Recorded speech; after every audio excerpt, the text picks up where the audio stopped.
have a little bit of a phobia of admitting that I'm new to things. Picture this.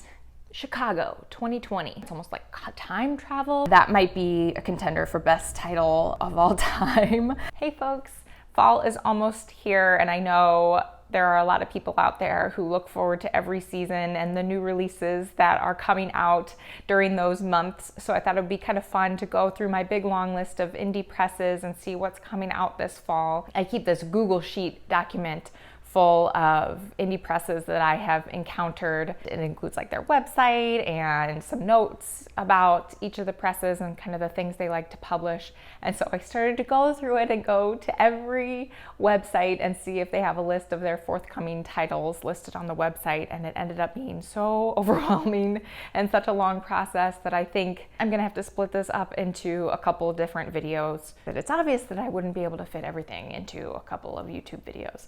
But anyway, I thought it would be fun to at least look at a good number of books that are coming out from independent presses this fall. Okay, so I have my handy dandy. I'm gonna go through this alphabetically. So we're gonna actually start with 713 books because that starts with a number. So 713 books, there's a book coming out this fall called Please Be Advised, a novel in memos by Christine Sneed. And Christine Sneed was actually my very, very first fiction workshop professor in undergrad. You know, I love following along with her work and her novels. She publishes wonderful, wonderful novels. So she has one coming out this fall from 713 books. And again, it's Please Be Advised, a novel in memos. Like the title says, it sounds like it's actually a novel written in memos, which is very cool. It's a novel about the corporate world, and it features like a riotous cast of characters who work for it sounds like an office machine company called Quest Industries, and hijinks ensue. So the form of that sounds so intriguing. So I can't wait to pick that one up. And that comes out in October, on October 18th.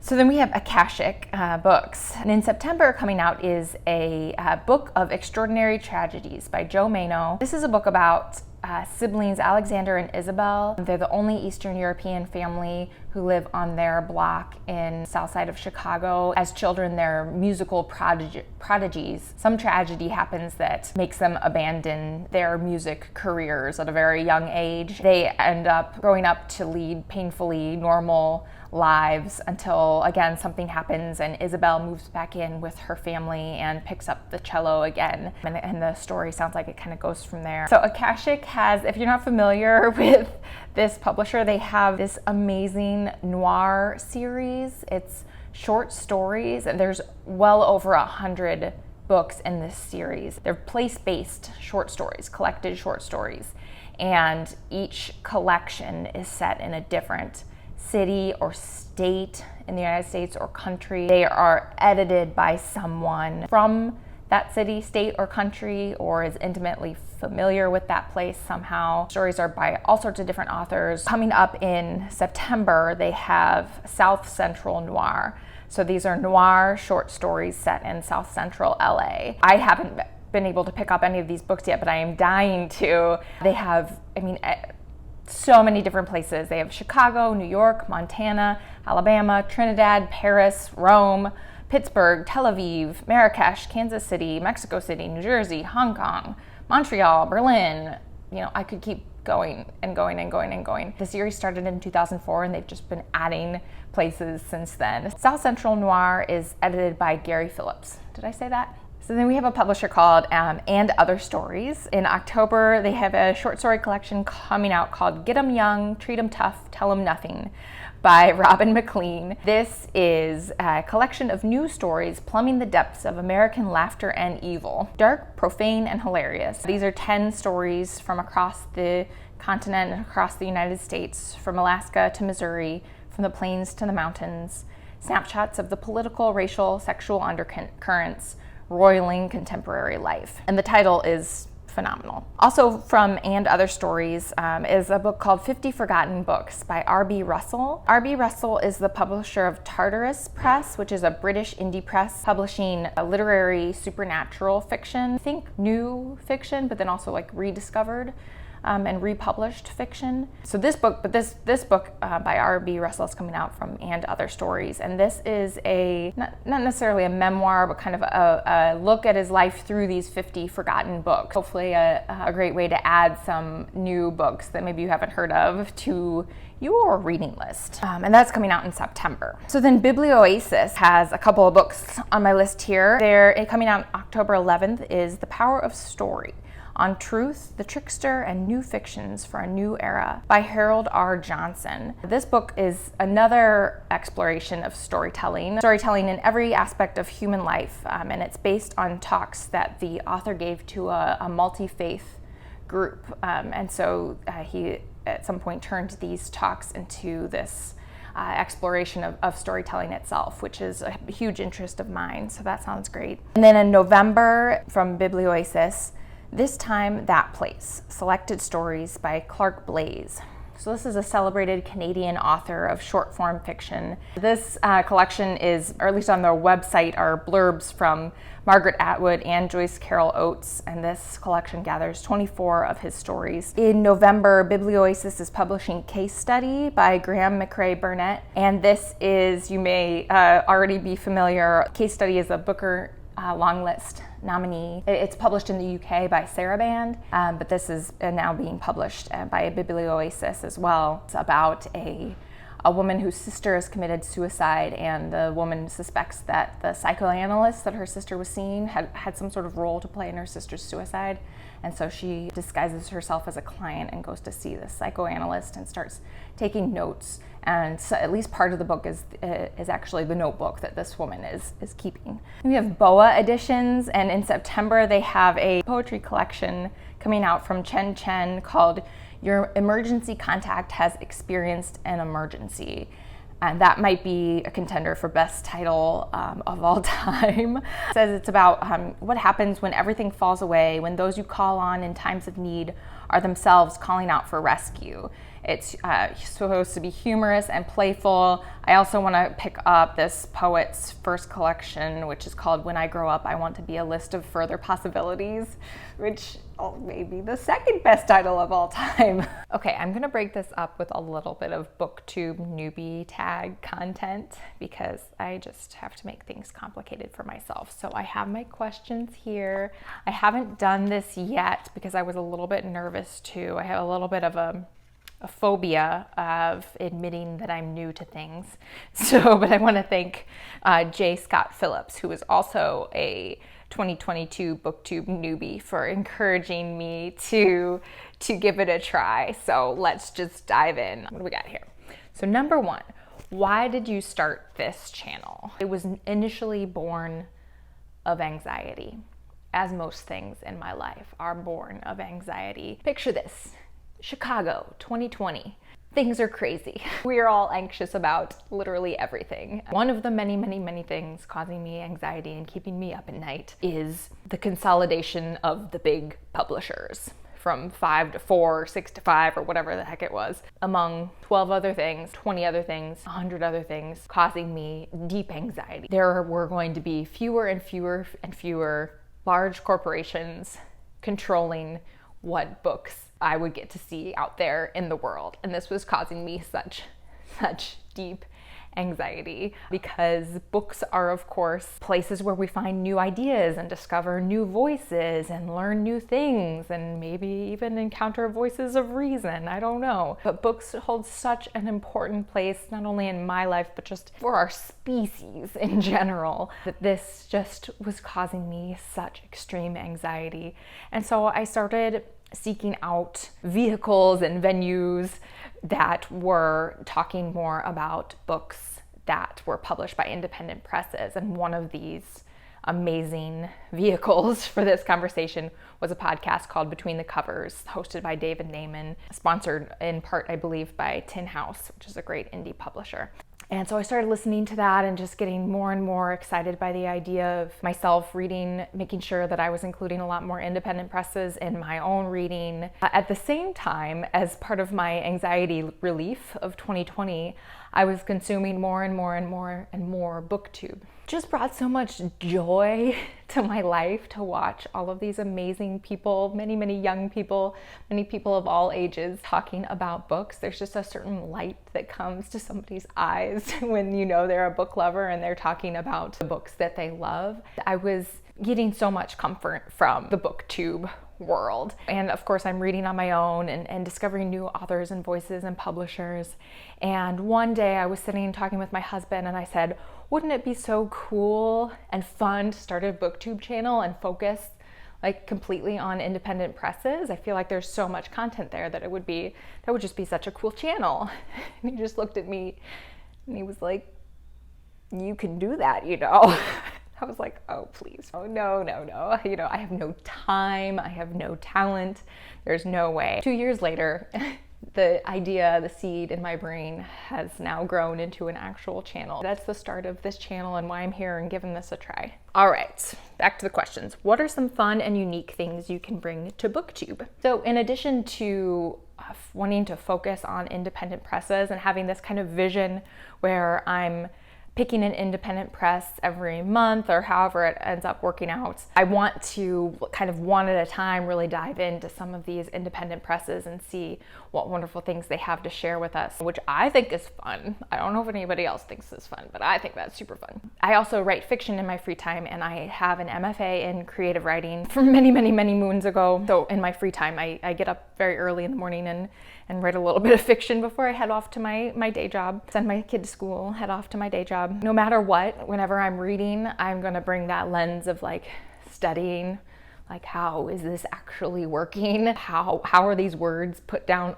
in ink on the page having this effect on me as a reader? That is what I love about fiction, is how is this story working? How is it creating these emotions and thoughts within me? In terms of unique, I think that is not necessarily a unique viewpoint. There are plenty of us out here who are studying fiction from the craft angle. It's not necessarily unique, but it is kind of just how I'm going to be approaching books on this channel for sure. So Booktube with a dash of AuthorTube is kind of how I'm thinking of it as I'm planning ahead. So number 3, what are you most excited for in this new channel? I am 100% most excited to meet other people who have interests and want to engage in this discussion, both of independent presses and maybe other writers, fiction writers who are interested, keeping in mind, you know, craft questions. For those of us who do kind of see ourselves as writers, it only behooves us to invest our time and our money and our thoughts and our speech in promoting independent presses, because the more venues there are out there for us to publish our voices, the better. So, you know, you see interviews out there of people who are like, oh, I don't read much contemporary fiction because I really prefer reading the classics. And I always think that's such a shame to say something like that, or whether or not you prefer things that are published long ago. You know, I think it's in all of our best interests that there are these places out there that are looking for new voices and that are publishing them. I'm excited to meet people who feel the same way. Bizarrely, I've also really enjoyed the editing process. I mean, I'm a beginner, I'm not doing anything crazy, but I really enjoy that process. So I'm kind of excited for that. All right, why do you love reading? I'm gonna kind of go a little bit big here in a second, but of course, you know, I love reading because it provides that level of escape from your everyday life. It allows you to experience a story that goes beyond your own personal experience. It has a certain level of intellectual engagement for me, at least on the craft level. Like, how is this author using language and symbols on a page to produce an emotional effect within another person? There's like a certain magic there. I have this very strongly held belief that storytelling and written language is one of the redeeming features of our species. As we see the effect that we're having as humans upon our planet, I spend a lot of time considering, like, what is special about humanity? I mean, we're just creatures like any other. So I have spent a good deal of time thinking, what makes our time here worthwhile. If a bunch of alien species encounter Earth and took a look around and said, okay, what's interesting about this species that we could like write up in our tour guide about Earth? I would hope that our stories and our storytelling and our use of language to tell stories and to communicate with each other would be kind of our thing. Kind of like the thing about humans that's really cool. So that is, I think, at a very, very big level. What I love about reading is this is something that is so remarkable that our species has been able to figure out how to do, is tell these stories to each other without being in the same room, across time. It's almost like time travel. We can be in the head of somebody who lived thousands of years ago. It's magical. That is what I love about reading. What book or series got you into reading? Books have always been a part of my life. Growing up, all of the important adults in my life were reading on their own. And I think, as a parent, that's like one of the most important things I think that I do, that I'm not only reading to my son, but that he sees me reading, and that it's just something we do. And it's like brushing your teeth every day. You read a book every day. It's just what you do. But in terms of books or series that got me into reading, the first book I remember loving as a very, very young child that my parents would read to me was called Moo Ba La La La by Sandra Boynton. When I think of this question, I think of what about a specific book made you fall in love with reading. And I think Moo Ba La La La it's very simple. It's a cow says moo, a sheep says ba, 3 singing pigs say la la la. No, you say that isn't right. The pigs say oink all day and night. So it's just different animals and what the sounds animals make. So it's silly and it's fun and it's fun to say and it rhymes. And Sandra Boynton is perfect grasp of meter and rhythm and rhyme. And at the very end of the book is, it's quiet now. What do you say? That is the magic of reading, is, you have the rhythm and the words and the beauty of the words and how they sound. And then the most genius of books draw you into them. Like you as the reader, you are drawn into the story. Like you are a part of this. These aren't just words on a page that you encounter. Like you are a part of this experience of reading the book. I'm getting chills. It's quiet now. What do you say? Now I think back on that being my favorite book as a child, like did that have an impact on how I thought about books? That books are something that you live within, that you are a part of, that aren't just the author and the words on the page, but that you are part of that relationship too. There's that angle. But then also once I was reading on my own, I was really into Nancy Drew, and I love Babysitter's Club and Goosebumps, and I really loved A Wrinkle in Time. And one of my favorite books of all time was True Confessions of Charlotte Doyle. So I love that adventure aspect, Charlotte Doyle going off on the ship pretending she was a boy and going off to sea. Number 6, what questions would you ask your favorite booktubers? I would ask them what their favorite smell is. And if they say anything other than the smell of new books, then they're dead to me. What challenges do you think will be the hardest to overcome? That's question number 7. So absolutely time management. Like I mentioned, I'm a mom, I have a full-time day job, and I try to write fiction on my own. And this takes a heck of a lot of time to do, but it's so fun. My husband has his own creative endeavors that take his time. You got to be respectful of what everybody's kind of passions are within the household. So yeah, he's in there cleaning our bathroom today. So very kind. Yeah, I think time management and for sure self-doubt. Imposter syndrome is a big issue for me. All right, when did you start reading? I think I learned to read in kindergarten. Where do you read? Question number 9, where do you read? So primarily these days I read in bed, before bed. Many moons ago, pre-COVID, my most ideal place to read was the Chicago Red Line, hour-long commute home and back, so 2 hours a day. Not all of it on the Red Line, a lot of it was walking to the Red Line. There's nothing like getting lost in a book on public transportation, and I hope that those of you who take public transportation agree with me that I got on the Red Line early enough every morning that I always got a seat, and so I just crack open my book You know, you get to the point where like you almost miss your stop if you're reading a really good book. And then on the way home, of course, I got on the train and it was packed, and just that moment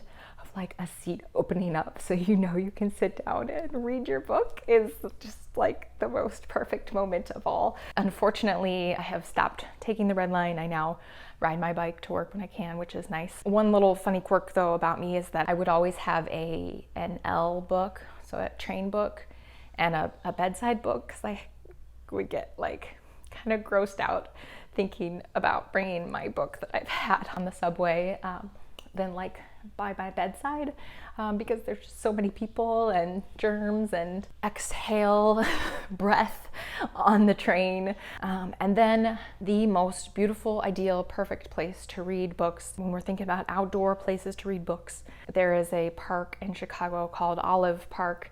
It has like a longer name. In Streeterville, it's like near Navy Pier. It's under Lakeshore Drive. So you have to go through a tunnel under Lakeshore Drive to get to it. And then there's this skinny little park with this path, tree-lined path. And since you're on the other side of Lakeshore Drive, you're actually looking over the lake, over Lake Michigan, back to the skyline of Chicago. And so I like to sit on the concrete wall there and look at the skyline of Chicago. And on a nice day, or even a not so nice day, it's the most perfect outdoor spot to sit and read a book. Number 10, what kind of books do you like to read?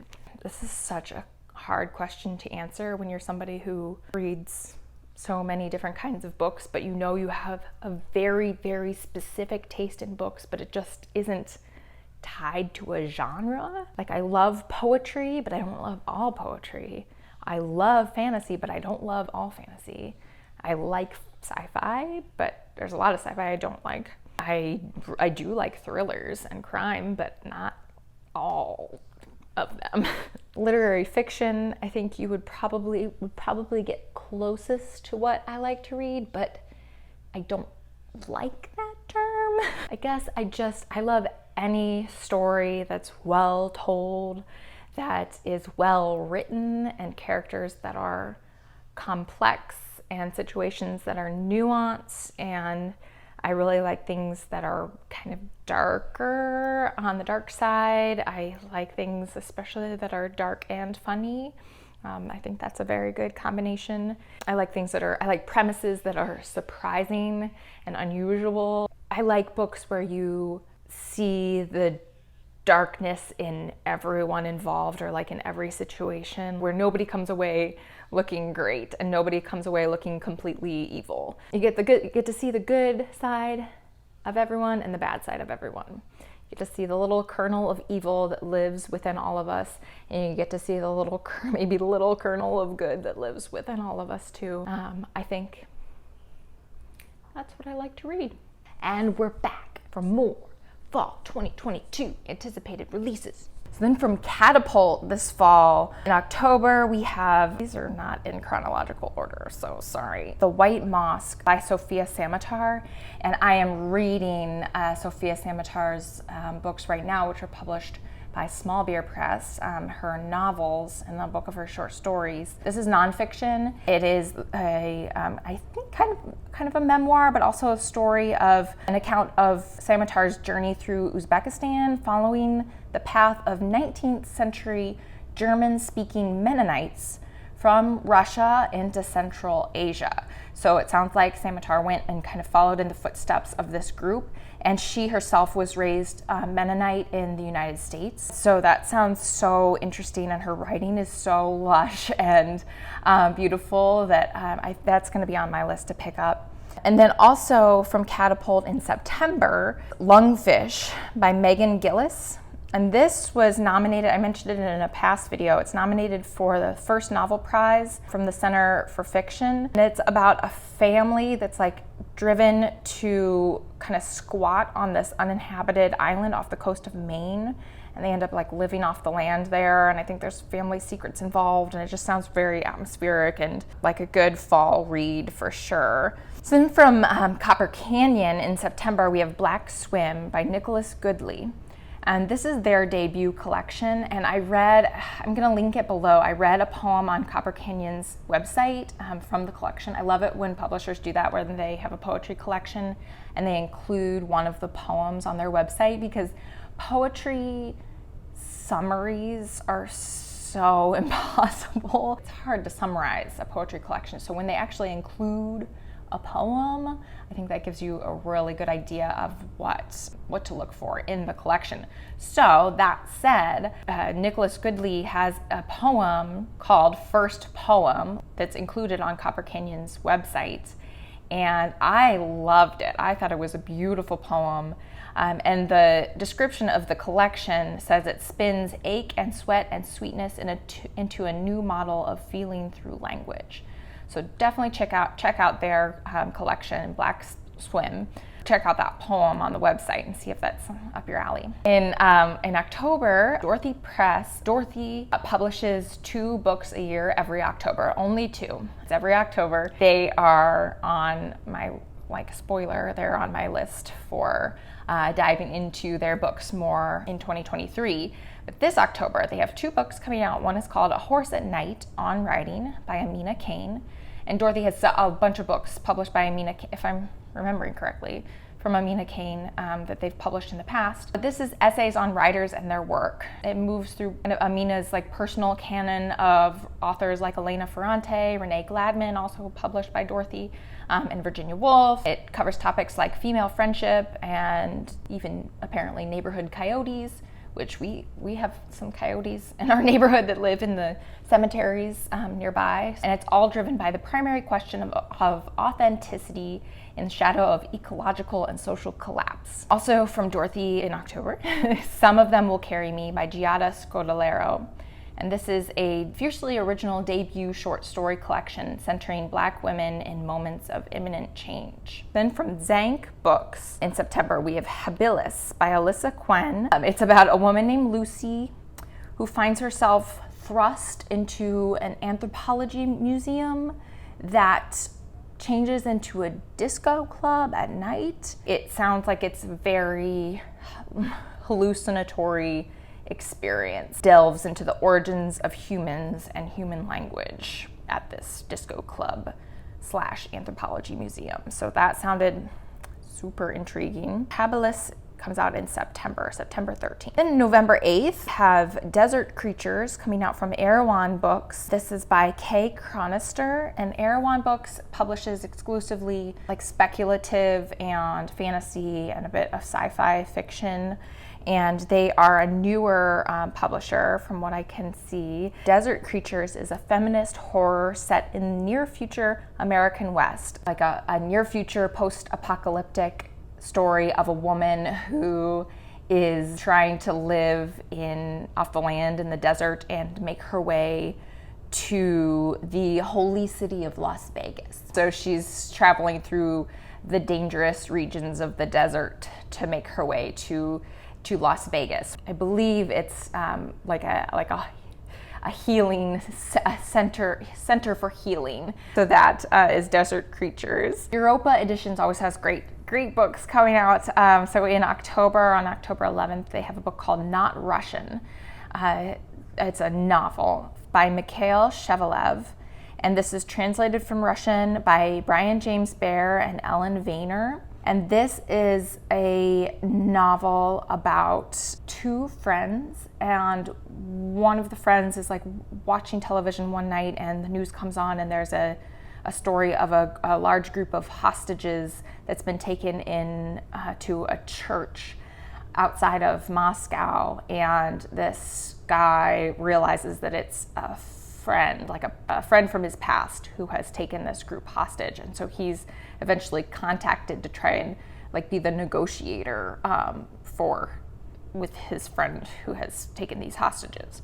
Then we have also from Europa on October 4th, we have Ghost Town by Kevin Chen, and it's translated from Taiwanese by Daryl Stark. This is the story about Chen, the only son of a Taiwanese family with 7 daughters, and Chen runs away from his local village to start a new life in Berlin with the hope of kind of finding acceptance as a young gay man.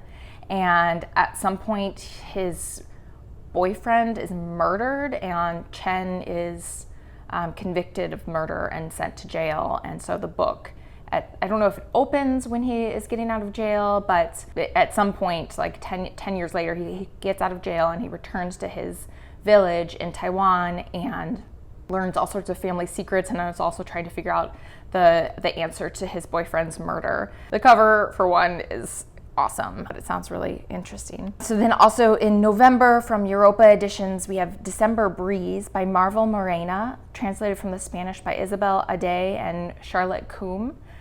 So this was published originally in the 1980s, and I think this must be a new translation or a reissue.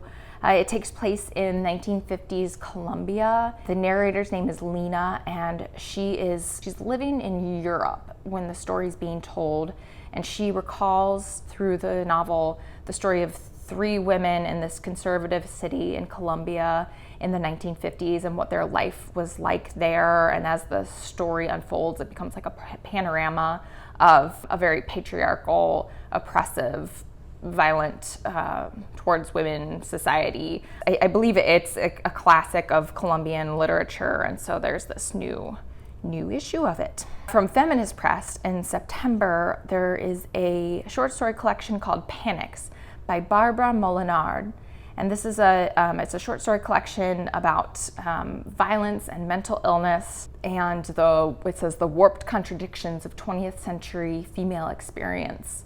And Barbara Molinard was a close friend of Marguerite Duras, and this was the only collection published in Molinard's lifetime, and it's 13 stories, and it's translated by Emma Ramadan and again republished by Feminist Press.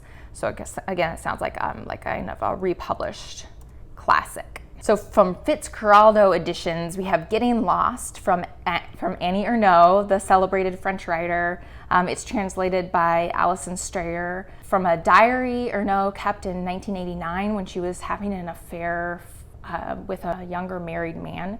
And this is being, I believe, translated for the first time from French to English. I think that's what it said. And then also from Fitzcarraldo in November, we have Alice at the Fire by John Fosse, translated by Damien Searles. And this is a reissued Norwegian masterpiece, and it tells the story of Signe, who lies on a bench overlooking the fjord, and it sounds like it's kind of a hallucinatory, that's the second time I've used that word, a hallucinatory journey. I guess maybe that should be the theme for fall, hallucinatory journeys through the memories of losing her husband, and then I think it goes into memories of various generations of her family. The website says it ranks among the greatest meditations on marriage and human fate. Okay folks, I think I'm going to cut it off there. I hope you'll join me in the next video for more new releases from indie presses, starting with the letter G through the letter Z. Obviously, I'm not covering all the indie presses on my list, just a select few, but hopefully you'll still find something to add to your TBR. In the meantime, I hope you'll enjoy this additional little snapshot of my favorite reading spot in Chicago. If you've made it this far, leave me a boat-themed emoji in the comments below. I'm gonna go read a book, and I hope you do something similarly fabulous. See you later.